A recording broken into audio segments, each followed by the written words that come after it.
Hi guys, and welcome back to the podcast. I'm your host Indira, and today I'm joined by Baz Moffat. Baz is an ex-GB rower and one of the co-founders of the Well HQ and the Female Body Bible. I hope you're listening carefully, because today we discuss the essential topic of the female athlete health crisis.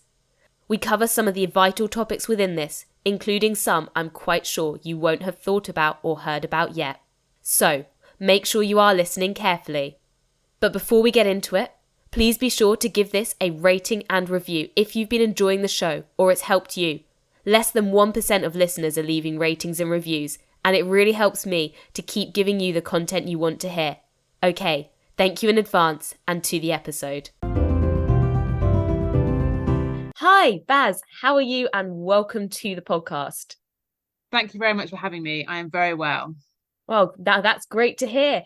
And so let's dive straight into it. Can you briefly introduce yourself and the Well HQ? Yes. So I'm not a runner, but I have run. I have run in the past. I was a rower by trade. So I was on the British rowing team for 4 years, part of that elite system, 2004, 2008. And then after finishing my rowing career, I became a personal trainer and did lots and lots of trained loads and loads of different types of clients.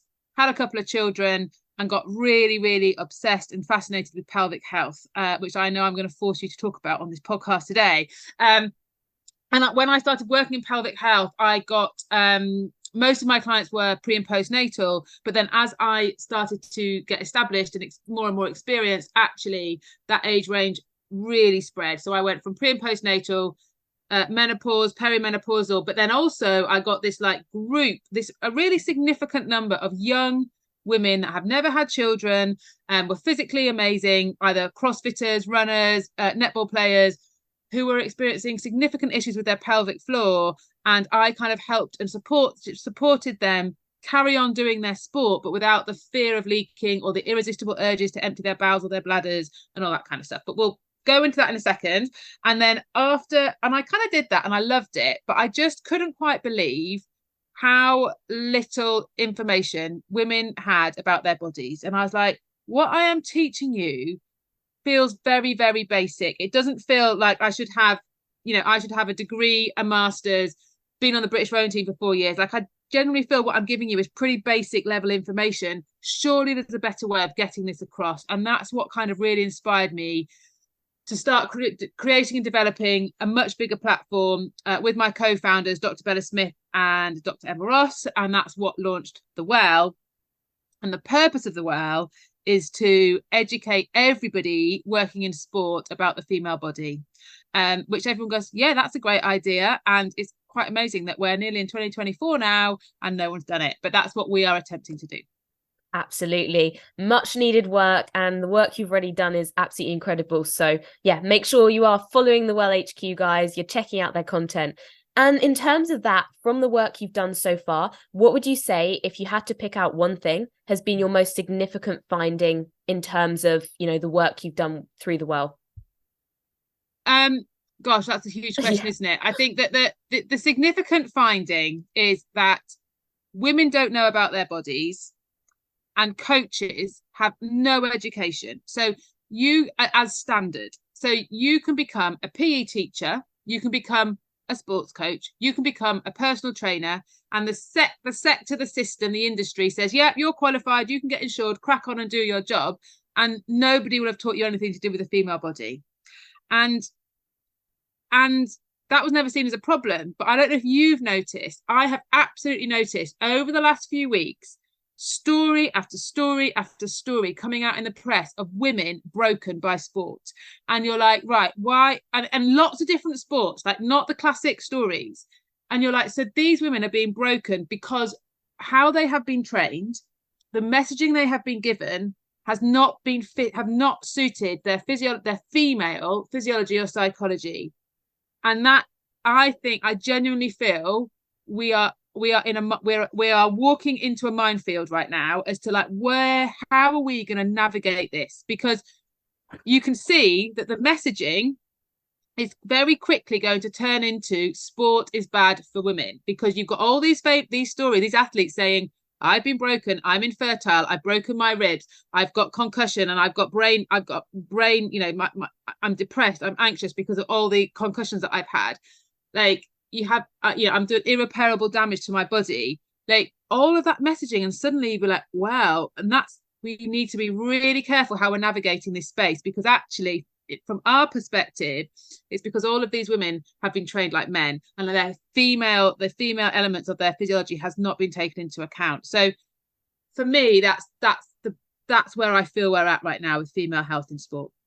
Yeah, absolutely. And so let's just dive straight into this. There's a couple of topics we're planning to cover in this episode, guys. So we're going to be looking at pelvic floor health, breast support. We're going to touch on some fueling, Red-S kind of information, training. And so let's kick off with pelvic floor. Oh, thank you. Get it out of the way.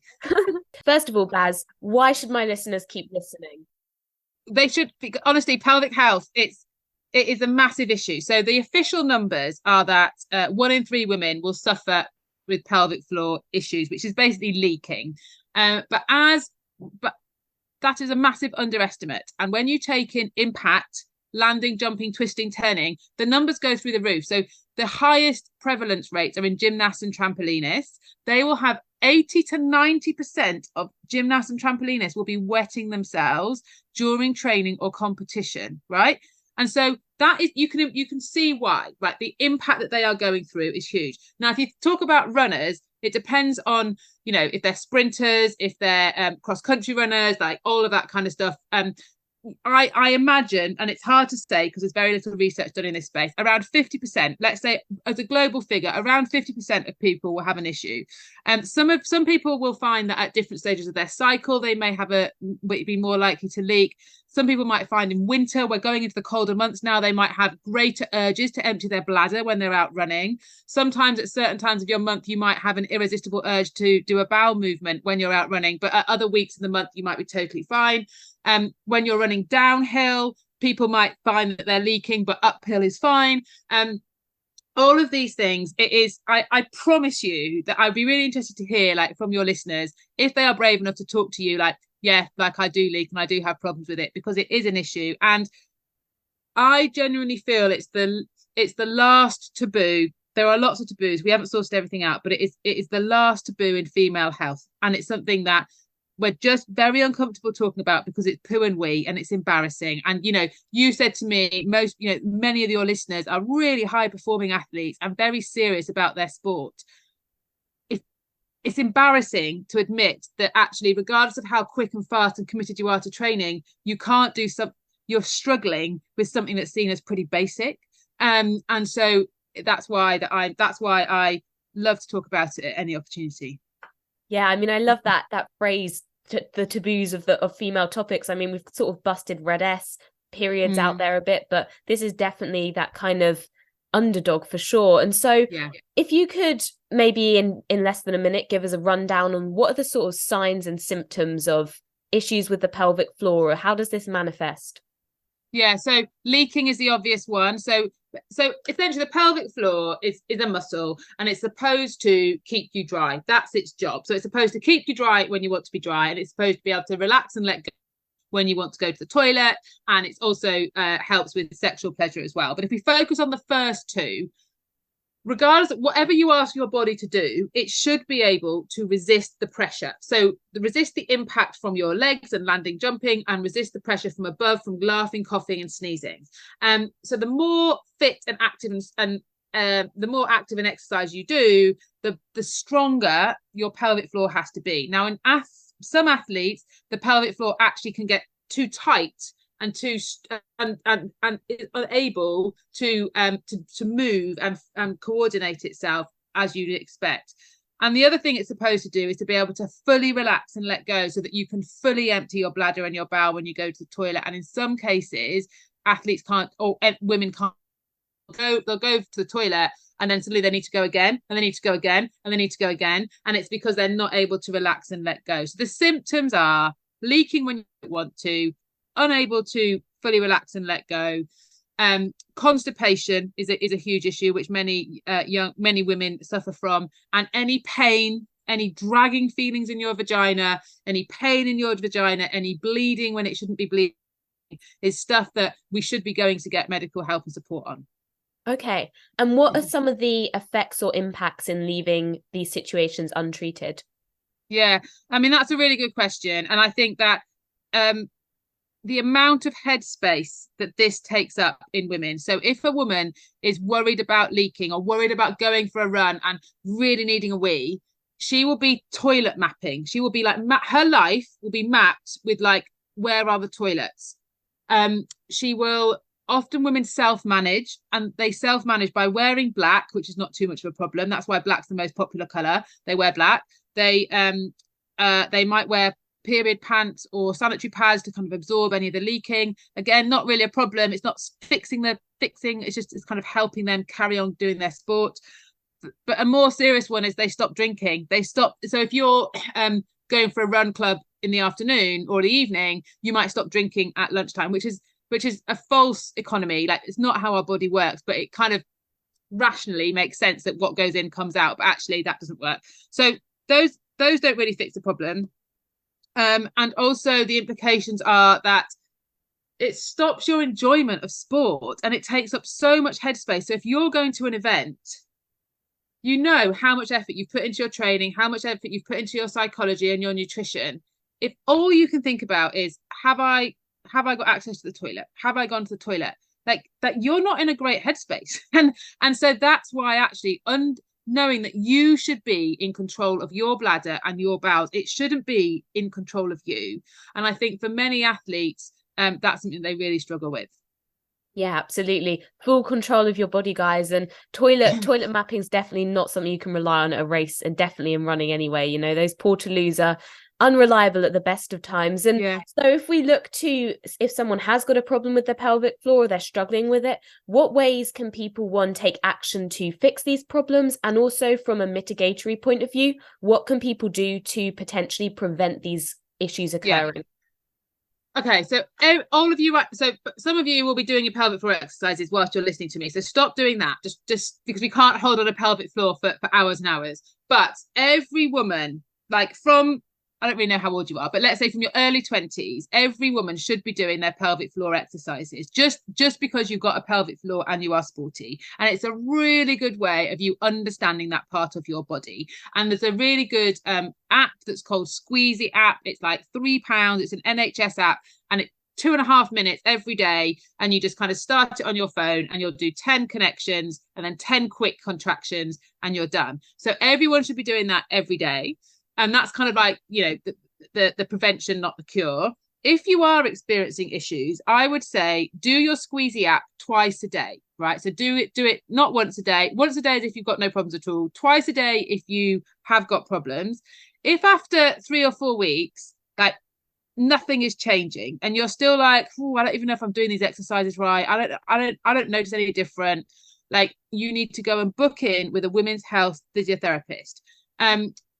They theoretically are on the NHS, and the ones on the NHS are fabulous and brilliant. Getting access to them is a massive issue. And if you rock up as a runner and say, well, I leak a little bit when I run downhill, that is not going to tick enough boxes to get access to these, to get access to them on the NHS. So, but there are brilliant private clinics. Go on the Squeezy app that I've just talked about. There is a directory of women's health physiotherapists, and also on the POGP, which is the physiotherapists of obs and gynae. There is a list of very good women's health physios, and it's every runner should go and see a women's health physio. They will do an internal exam, so it does involve you having a vaginal examination, but then they will teach you how to do your exercises, and they will be able to say, oh, actually, your issue is that your pelvic floor is too tight. Or your issue is that your pelvic floor is really weak. So we need to work on this. And this is the position that I need you to do your exercises in. They will never, or they should never, unless you're in a really, really bad place, they will never tell you to stop running. Right. So do not worry about that's a real fear of people, that like, I'll go and see someone and they'll tell me that I need to stop doing what I really rely on and love. There are so many like brilliant gadgets, brilliant support that you can use and wear, and a good physio will kind of work with you to say, okay, like, how significant are these symptoms? can we work around your running training? Are there things that we can adapt? And they'll really understand like how important your running is. And that's what I used to do as a coach. There was one time when I had a really hard conversation with a marathon runner. She just had a baby and her pelvic floor was in a real mess. And she was attempting to get a PB in her marathon. And I was like, I'm really sorry. I don't think we can do both. I don't think we can maintain the amount of training and running you need to do to get this PB and to get this time, and also help your pelvic floor. So you need to make a choice. Like, we either go pelvic floor for 3 months, you can still run, you just can't do the mileage that you're attempting to do and the intensity you're attempting to do. And we had a really good conversation. But generally speaking, she was I've worked in this space for years. She was an exception as opposed to the rule. Yeah, absolutely. And I'll be sure to link down below those references that Baz gave. So if that's something you want to check out, definitely go ahead and do that. And so if we now move on to breast support, so why is it so important to support your breasts as a woman? Well, do you know our famous statistic? I'm sure you do, that if you aligned, I've never run a marathon. I've done ultra marathons and I've done half marathons, but I've never done like an actual marathon. But if I chose to do a marathon and I lined up at the start of a marathon and I had an avatar, a clone of myself that was exactly the same as me in every single way, apart from my clone had a well-fitting sports bra on and I just had a normal fitting sports bra on, my clone would finish a mile ahead of me, right? And that doesn't matter if I've got small boobs or big boobs. It doesn't matter if I'm a 5-hour marathon runner or a 2.5, 3-hour marathon runner. It's irrelevant. Your clone in a well-fitting sports bra will finish a mile ahead. Now, that's amazing. And the technology of sports bras, the sports bras are brilliant. The sports bras out there are brilliant. We don't know how to fit them. Like, that is the problem. Like, women don't know what to do. Bigger breasted women tend to wear 2 bras, or like they really struggle to find the support that they need. They can seem as really expensive, and you're like, I just don't know. So it's like, I don't really know which ones to get. And also, they're marketed for how they look. And it's still like pictures of cleavage, pictures of straps, like pictures of it. The focus is on the aesthetic as opposed to the functionality of the sports bra. So the sports bra is really, really important. And we work with a company called PB, which is PEBE. And they do online bra fits, free online bra fits. So like your athletes, the people listening to this can just book in for, you can do it at home. It's brilliant. So you'll stand there in a bra, your sports bra, and you'll get you to jump around and do whatever you need to do. And they'll say, oh, how does it feel? What are the issues? And then maybe you have 2 or 3 sports bras, and they'll just work out for you what is your size, which is really important. And then, you'll know like which bras you should be going after. And I think for the developing breast, for girls going through puberty, having this conversation with them is really, really important, because many teenage girls won't wear sports bras. They don't like to get changed at school if they're into a sports bra. So there are PB again do a teenage bra for the developing breast, and they also do one for the for more developed breasts. It's important, because our breasts are not supported. They're just fatty lumps on the front of our bodies, and they need to be contained, because they affect our perceived exertion, so our perceived rate of exertion. They affect our stride length, they affect our fatigue, they affect so much, which is what all contributes to that mile over a marathon. And yet there's so little education. I mean, we would absolutely love to get to the point where, when you go into a sports shop and you try and put on a pair of trainers, you'll jump on a treadmill. How cool would it be if you could do that with a sports bra, and you could like get your sports bra on and run on the treadmill, and you could go and actually, if there was an expert there to say, oh yeah, like that's better, or actually, why don't you choose this one? Like, so we can actually sort of try before we buy, would be amazing. Wow, no, it's just incredible to hear, and the difference it can make over a mile, especially things such as perceived exertion, especially. Yeah. I would imagine that has a huge impact on your run. I mean, I know personally I've stopped my runs on many occasions to readjust my bra straps and stuff, and it's just not comfortable if things aren't tight. And so what are the key things that people are looking for in, 1, a good fitting sports bra, and 2, what are the key telltale signs of a bra which is just not doing what it should be? So a bra shouldn't have a birthday, which is really annoying because you're like, what? Like they're so expensive. Like, are you sure? Like, so they shouldn't have a birthday, but for most of us they do. The it should fit well. So your straps shouldn't come up more than a couple of centimeters. Like if you kind of put your fingers underneath them and pull your straps up, they shouldn't come under. They shouldn't come up more than a couple of centimeters. Whereas actually, if you're wearing those crop top kind of bras, you can really ping those quite high. Your whole breast should be covered. So even though on the pictures it might look like women have got cleavage and they've got like top boob kind of like spilling out, like your whole breast should be covered. Like the top of the breast and the sides of the breast should also be covered. The underband is really important, so that should be flat on your body. And again, you if you put two fingers underneath, you should only be able to pull it out ever so slightly, so it shouldn't be able to kind of like ping in and out for you. And then it's the straps, and I think it depends on what size chest you've got as to whether you wear a cross back or you wear the straight straps down. And it should be comfortable, and it shouldn't, when you take your bra off, your body shouldn't be covered in marks, so you shouldn't have like marks of like the straps digging into you. So those are the main points to look for. Okay, brilliant. And I mean, definitely interesting to hear about the no birthdays. I know. Probably time for me to chuck my bra over 5 years ago away. And so in terms of, I guess, the impacts for those with smaller breasts versus larger breasts, you mentioned how it impacts everyone equally. Are there any things that you see specifically people with larger breasts struggling with and then people with smaller breasts struggling with? I think larger breasted women often struggle to find a bra because especially if you've got like a small sort of chest size, so they're kind of like around your ribs. If you've got a small chest size but you've got a large cup, often that's a really difficult combination to work with. But it's really common for women to be that shape.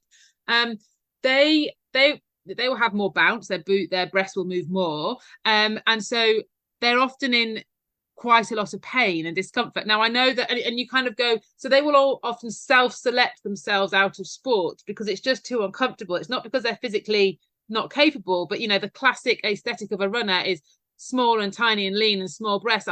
And that's the same in many sports. And I do wonder if it's mainly because we've done such a bad job at breast support. So I think that the larger chested woman often, Dr. Bella, and she says this publicly, says that she would rather run barefoot than in a bra that doesn't fit her. Like it was like that is the most important piece of equipment for her, is to have a really well fitting sports bra. So I think that's for the large chested woman, that's the issue. And I think for the smaller breasted woman, it's I suppose they underestimate the impact that their breasts are having on their movement efficiency, on their gait, because our breasts move in figures of 8. So it doesn't matter how small your breasts are, they're still moving. And it's weight on the front of you, so again that needs to be contained. So I think that it's an element of performance that we need to be taking into account. Yeah, definitely. And so you mentioned there kind of that classic lean, smaller, typical image of, say, a runner or an female athlete in a lot of sports. Do you think that that's something which has got some mileage in that it's perhaps got some benefits to the performance, or do you think that primarily that's something that women have force their bodies to fit into that box, and women who don't fit that kind of image have left the sport because of? Well, what are your thoughts around that? I mean, I think it's both, isn't it? I think that we've I know that from rowing there are girls and women that are naturally the size and shape that they are, and they're very, very healthy, that shape and size. But then there are a number of women who are forcing themselves to be that shape and size, and they are very, very unhealthy. And I think that also with it, because weight, shape, size is very tangible. Like we can all, coaches can do body comp, they can weigh, they can measure, they can see. It's something that is, and they can compare. And track it. I think it's something that is very popular, and it's something that but I think we've kind of lost the why. Like why. You might have a database saying that to run a certain time, you need to be this weight, shape, size. So I know that when I was rowing, they were like, all female gold medalists are 181 and 75 kilos. And it's like, okay. And for a runner, I know 75 kilos sounds like a lot, but for a rower, that's very normal to be 75 kilos. And you're like, okay, so like, I sat at 72, my friend sat at 78. I'm like, I naturally sat at 72. Like, to get me up to 75 was like really hard work. To get her down to 75, that was not going to get us a gold medal, but that was their obsession, was that kind of like boop. And there are still coaches that kind of say, no, this is the way, this is your race weight, this is what you need to do. The Emma Hayes, who's the amazing football coach at Chelsea Football Club, we're losing her to the US soccer team, but she said this week, it was off the back of a footballer called Fran Kirby that came out and said, I get fat shamed all the time. Like, I have my photographs taken and everyone is commenting. Like, she's an amazing footballer, but like all anyone is bothered about is how she looks. And we have to be careful about, we have to be so careful with girls and women, like so careful. It's like, if you decide they need to be a weight, shape, size, when are you doing that measuring? So if they say, right, we measure you on the first Sunday of every month, or we measure you on a Tuesday, or we measure you like at the start of the season, we know that girls will stop eating, drinking. Like, they will do everything to get to that weigh-in, and then often it's then the start of a massive training block, and so you're going into a training block like in a really bad place, and girls will then just that they will be so focused on their calorific intake, on their and it's just absolutely toxic environment. I was at a conference at the LTA at the Tennis Association, the National Centre, last week, and they have just done some research in very young tennis players, and it was about, and there was one, and they used a brilliant way of sort of measuring the calorific needs of these tennis players. One of the girls was 12 years old. She was 50 kilograms. Her daily calorific requirements were 4,000 calories, right? And it's like, he's like, we were absolutely, and that was her going to school and doing her training. That was not like doing Wimbledon. That was like normal everyday life, was between 3,600 and 4,000 calories a day.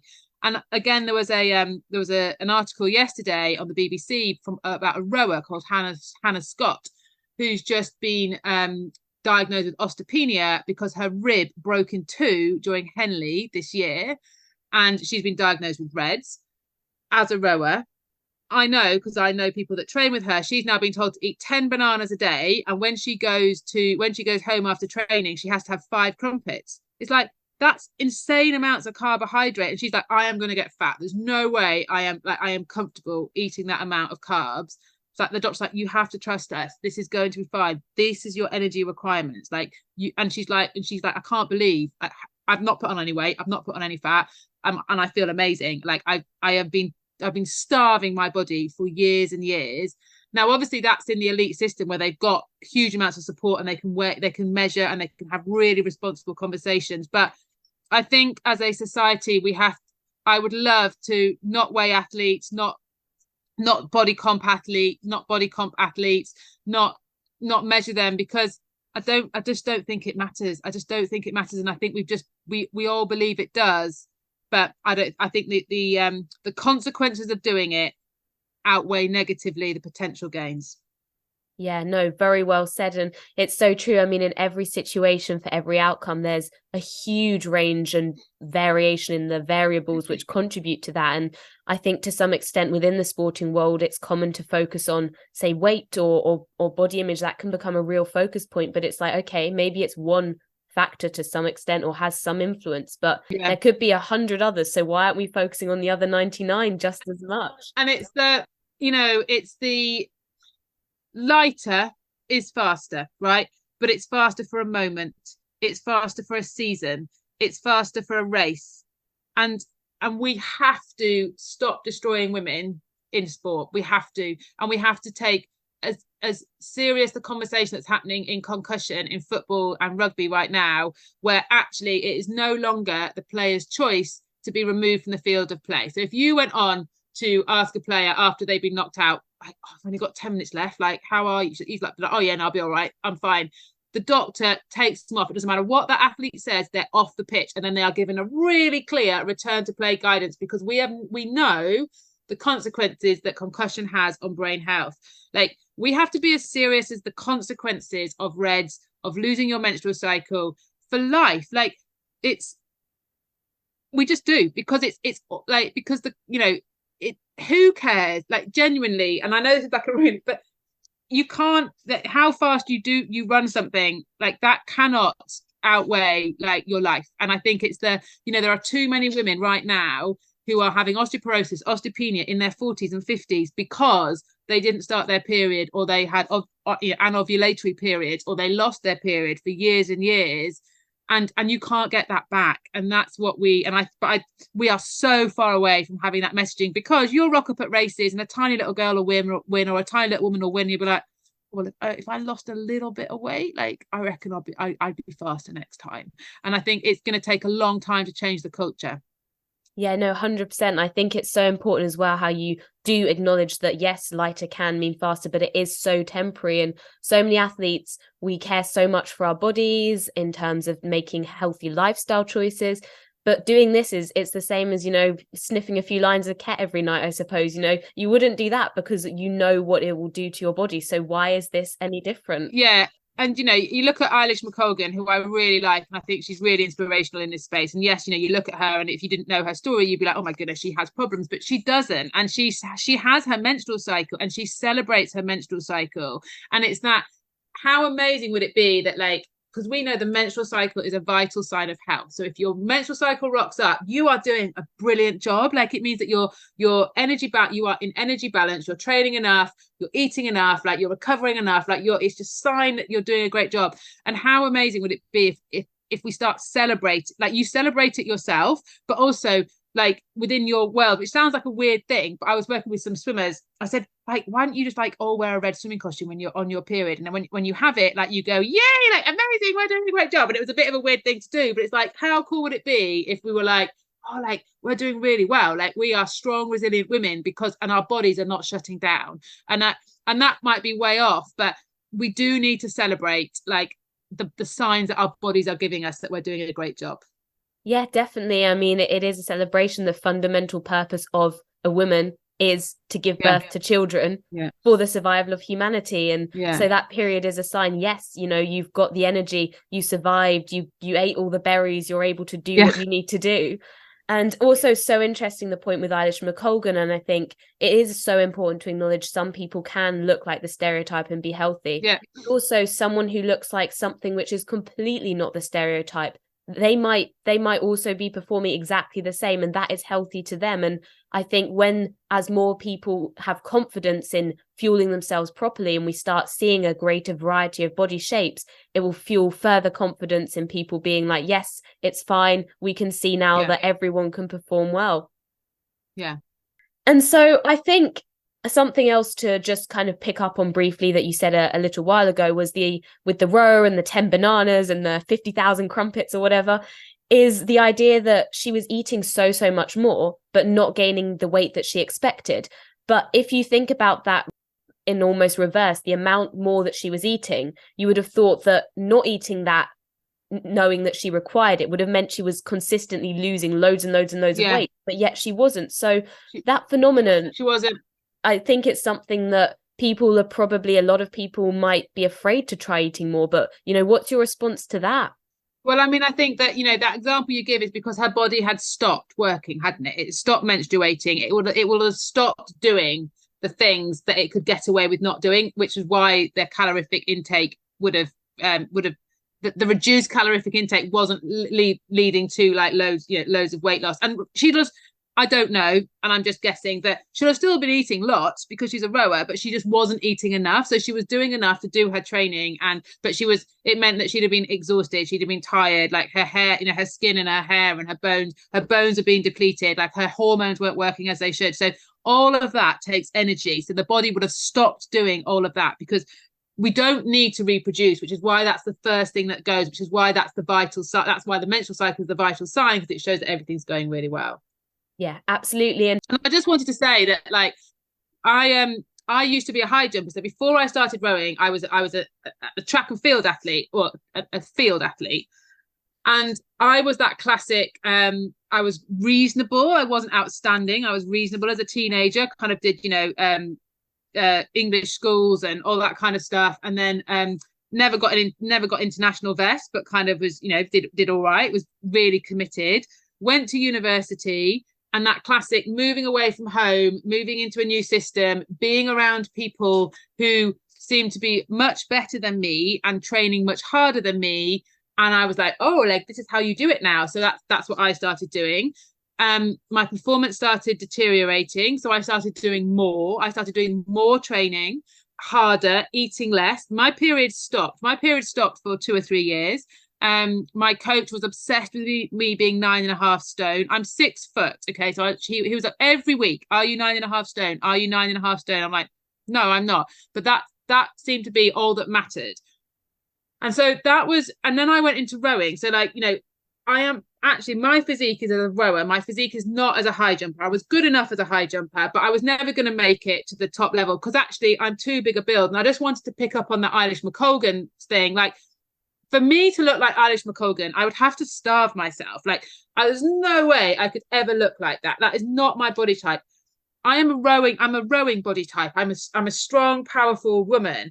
But I was, I kind of picked the wrong sport. Like athletics was going to get me so far, but not far enough. And that's, and that's a conversation to have, isn't it? And I think we have to be bolder with athletes and say, actually, you're only going to get so far. And that's just because of genetic lot you've been given in life. And it's not your fault, but your health is so important. We're not going to compromise that for the sake of you jumping a centimetre higher, which is going to make no difference to anything in your life at all. But actually, the consequences could be really significant.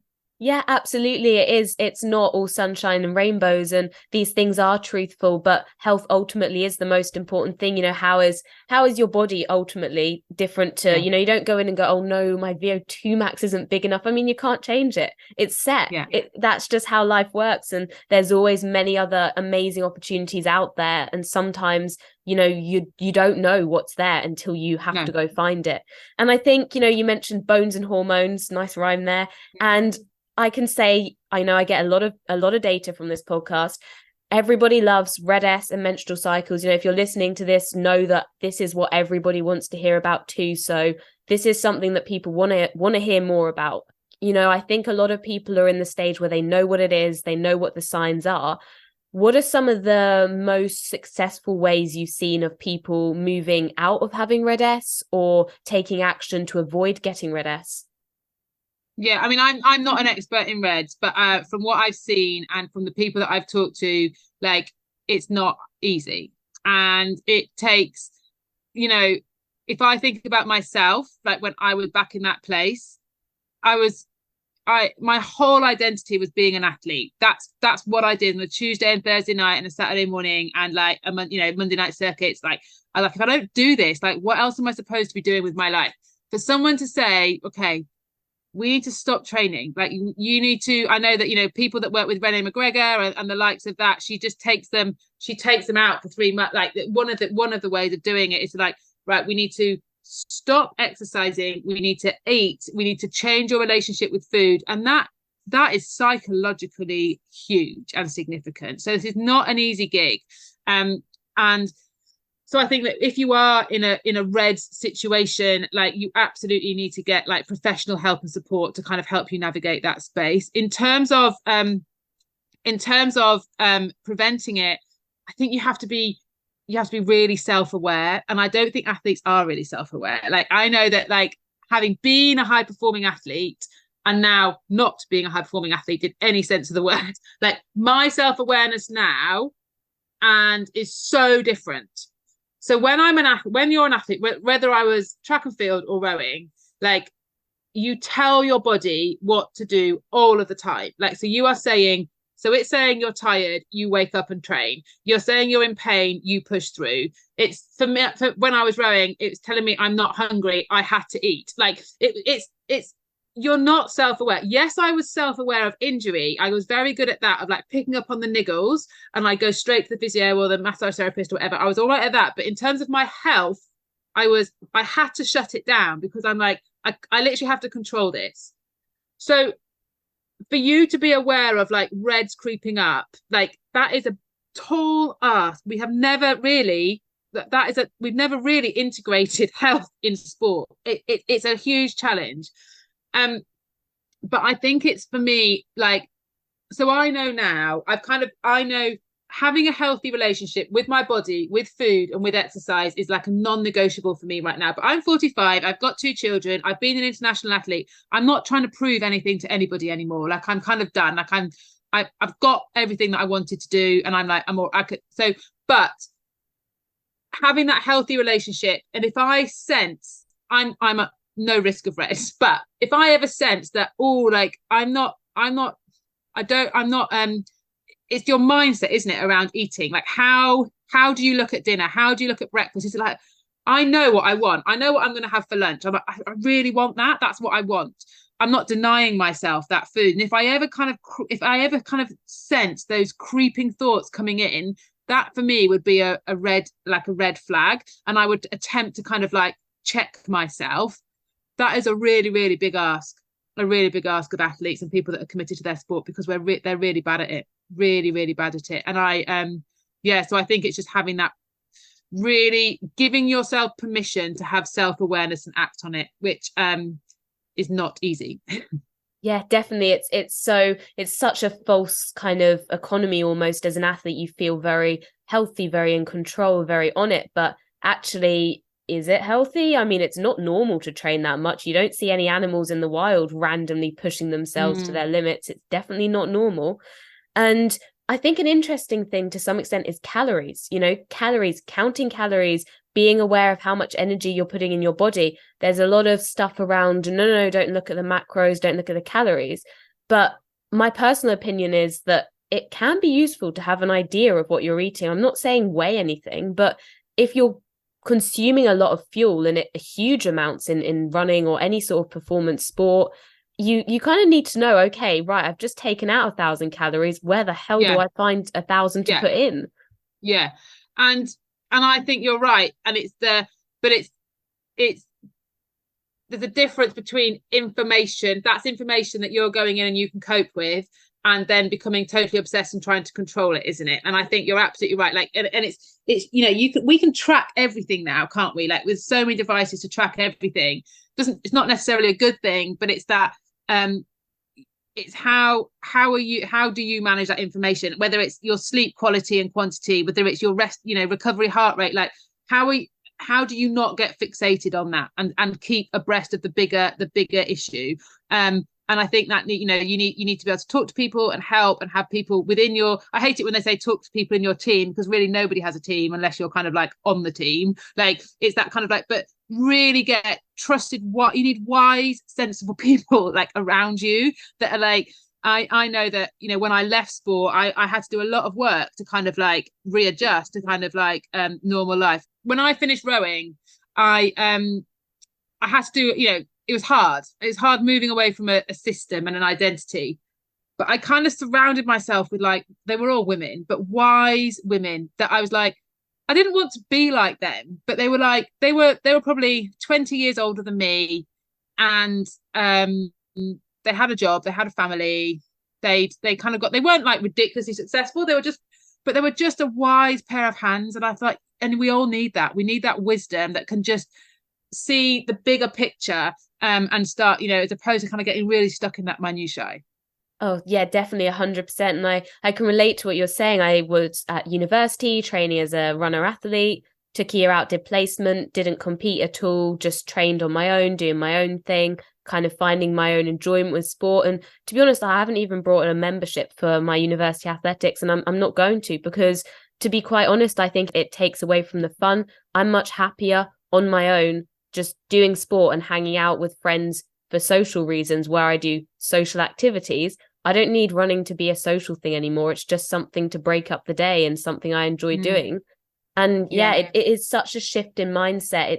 It's almost so easy to get caught up in what everyone around you is doing. It's so normalized to do such unnormal things, have such strange relationships with food, with exercise, which is part of the nature of being an athlete if you want to make sure you're doing everything correctly.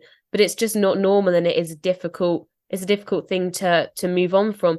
For you, what would you say were kind of the key things that, I guess, your key reflections on having made that transition yourself, or anything that you might have done differently if you were to go back? So I'm old, so I was at university a long time ago now, and I would love to think that if it was now, someone would have picked me up. Like someone would have hopefully picked me up. Like I wasn't anorexic. I didn't look so thin, but I definitely lost significant amounts of weight. I was underperforming. I had no menstrual cycle. You know, I went to the doctors. They said it was normal. My coaches weren't interested. Like it, but no one knew. And I would really hope that now someone would say, Baz, like, this isn't right, like you need some help. And I'd really hope that would happen.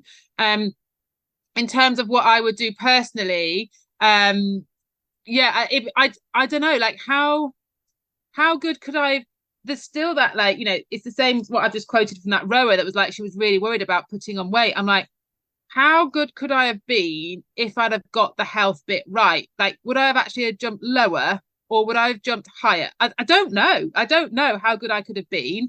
I know as a rower, you go into rowing and it's a very, very different situation. Like, of course, there are people that have problems with food, but you have to eat a lot. The body type is Amazonian, and the kit that you wear is so unsexy, and there's nothing sexualized about rowers whatsoever. Like, you know, it's not like runners where you have to wear pants and bras. Like, it's kind of like it's a full-on skin suit. So there's nothing really that, like, you just wear it. Like, there's nothing exposing about it.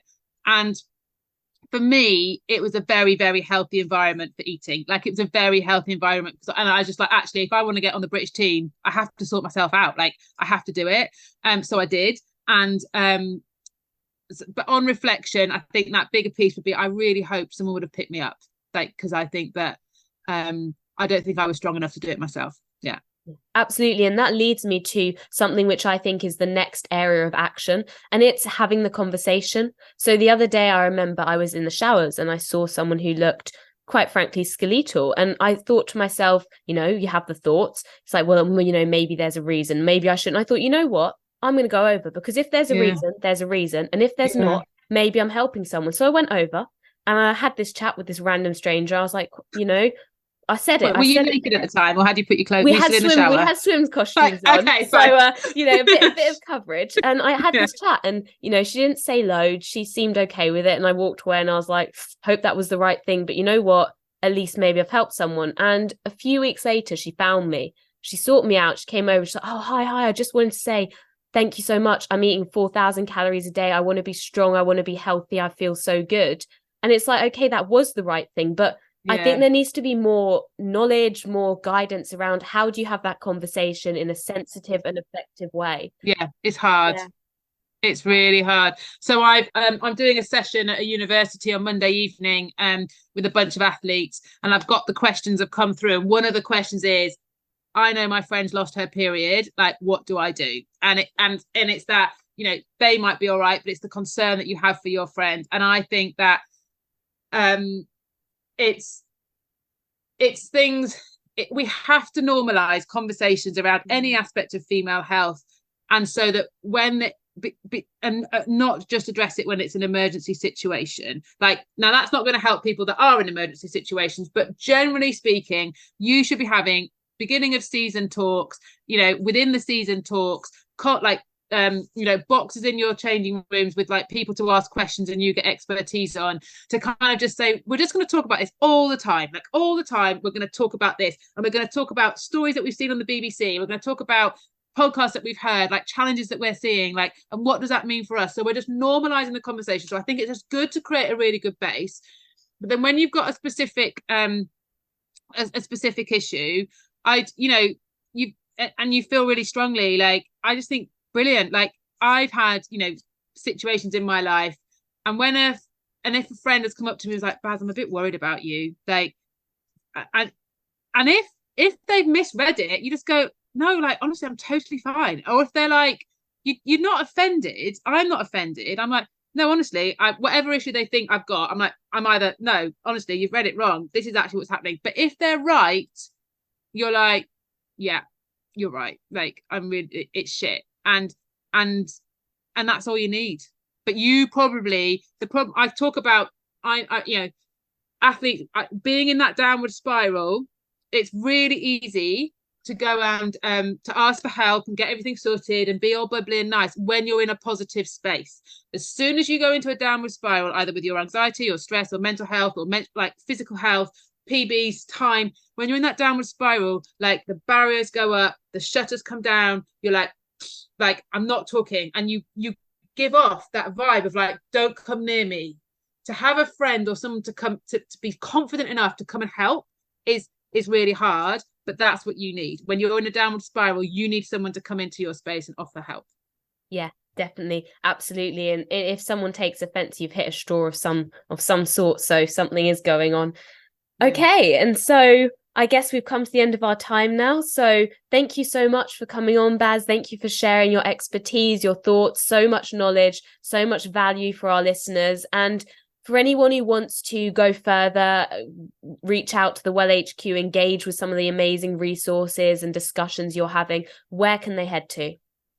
The Well, I always get the website wrong, thewell-hq.com.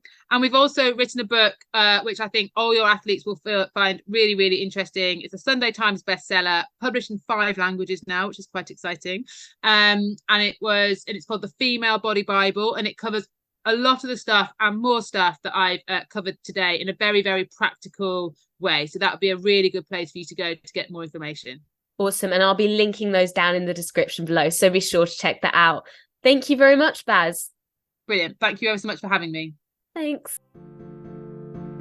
So that's it for today. Thanks for listening. I hope you enjoyed today's episode. If you did, be sure to rate, subscribe, and leave a review. This really helps to get the content out there. And I want to make this podcast the best possible for you. So go follow Fitter, Faster, Happier on Instagram. That's Fitter, Faster, Happier to leave your questions, comments and feedback, and for updates and guest requests. All the best for the week ahead, guys. Run happy, live happy, be happy.